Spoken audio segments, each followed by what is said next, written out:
It finally happened. The US just bombed Iran. Let's get into it. So Iran has had this coming for a while. President Trump tried everything in his power to negotiate with Iran, and they just were not willing to cooperate at all. Israel took out most of Iran's top leadership, most of their rocket launching sites, most of their weapons building sites, most of their nuclear facilities, and uranium enrichment plants. But there was one site left in the mountains called Fordow that needed 30,000-pound bunker buster bombs to be able to take it out. And the only plane that can carry those bombs are the US B-2 bombers that the US has, but Israel does not. So yesterday, 6 B-2 stealth bombers took off from Whiteman Air Force Base in Missouri and flew to the US base in Guam.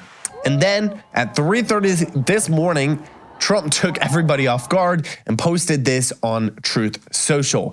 He said, quote, "We have completed our very successful attack on the 3 nuclear sites in Iran, including Fordow, Natanz, and Esfahan. All planes are now outside of Iran airspace. A full payload of bombs was dropped on the primary site, Fordow. All planes are safely on their way home. Congratulations to our great American warriors. There is not another military in the world that could have done this. Now is the time for peace. Thank you for your attention to this matter." We don't have all the details out yet, but it looks like the U.S. B-2 stealth bombers dropped 14 GBU-57 bunker buster bombs weighing 30,000 pounds each to smash Iran's Fordow nuclear site to pieces. American submarines also launched 30 Tomahawk missiles at Iran's nuclear facilities and in Natanz and Isfahan. The B-2s also dropped 2 GBU-57s on Natanz. And here is President Trump's address to the nation after the strikes. Thank you very much.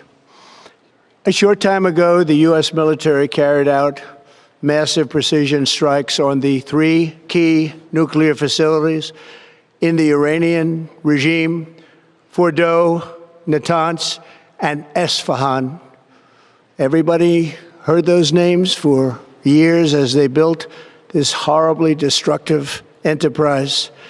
Our objective was the destruction of Iran's nuclear enrichment capacity and a stop to the nuclear threat posed by the world's #1 state sponsor of terror. Tonight, I can report to the world that the strikes were a spectacular military success. Iran's key nuclear enrichment facilities have been completely and totally obliterated. Iran, the bully of the Middle East, must now make peace. If they do not, future attacks will be far greater and a lot easier. For 40 years, Iran has been saying death to America, death to Israel. They have been killing our people, blowing off their arms, blowing off their legs with roadside bombs. That was their specialty. We lost over 1,000 people, and hundreds of thousands throughout the Middle East and around the world have died as a direct result of their hate. In particular, so many were killed by their general, Qasem Soleimani. I decided a long time ago that I would not let this happen. It will not continue. I want to thank and congratulate Prime Minister Bibi Netanyahu. We worked as a team like perhaps no team has ever worked before. And we've gone a long way to erasing this horrible threat to Israel. I want to thank the Israeli military for the wonderful job they've done. And most importantly, I want to congratulate the great American patriots who flew those magnificent machines tonight, and all of the United States military on an operation the likes of which the world has not seen in many, many decades. Hopefully, we will no longer need their services in this capacity. I hope that's so. I also want to congratulate the chairman of the Joint Chiefs of Staff, General Dan Raisin-Kane, spectacular general, and all of the brilliant military minds involved in this attack. With all of that being said, this cannot continue. There will be either peace or there will be tragedy for Iran far greater than we have witnessed over the last 8 days. Remember, there are many targets left. Tonight's was the most difficult of them all, by far, and perhaps the most lethal.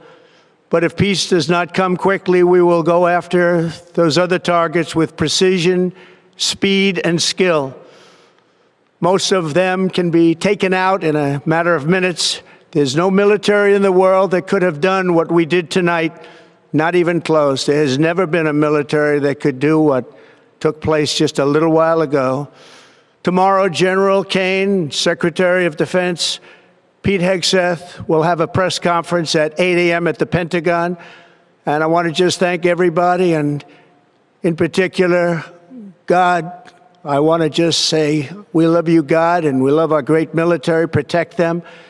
God bless the Middle East. God bless Israel, and God bless America. Thank you very much. Thank you. Iran's supreme leader, Ayatollah Khamenei, apparently moved to a highly secure location where he's under the protection of a top secret elite unit. And the first thought that came to mind when I heard that was maybe the Mossad is that top secret elite unit, but who knows? The unit was apparently kept so secret that even senior officials within the Islamic Revolutionary Guards Corps were unaware of its existence. So after the strike last night, at 7:30 this morning, Iran fired 30 ballistic missiles towards Israel, once again with, unfortunately, several of them making impact. And Israel continued to strike Tehran. They struck several fighter jets, F-5s, as you can see in this video. Also, 8 missile launching sites before they could launch missiles from them. Thank God Israel was able to, I think they're continuing to take out more missile launching sites before they could even launch them. That's why the barrages of missiles have been getting smaller in the past week. Guys, whatever you think about Donald Trump, this was an amazing mission and something that absolutely had to be done. But let's continue to pray for continued peace through strength. Psalm 3 says this: "But you, O Lord, are a shield about me, my glory and the lifter of my head. I cried aloud to the Lord, and he answered me from his holy hill. Selah. I lay down and slept. I woke again, for the Lord sustained me. I will not be afraid of many thousands of people who have set themselves against me all around. Arise, O Lord, save me, O my God, for you strike all my enemies on the cheek. You break the teeth of the wicked. Salvation belongs to the Lord. Your blessing be on your people. Selah." Amen, guys. May the blessings continue to be on his people. The blessing of God continue to be on his people as it was shown very clearly last night.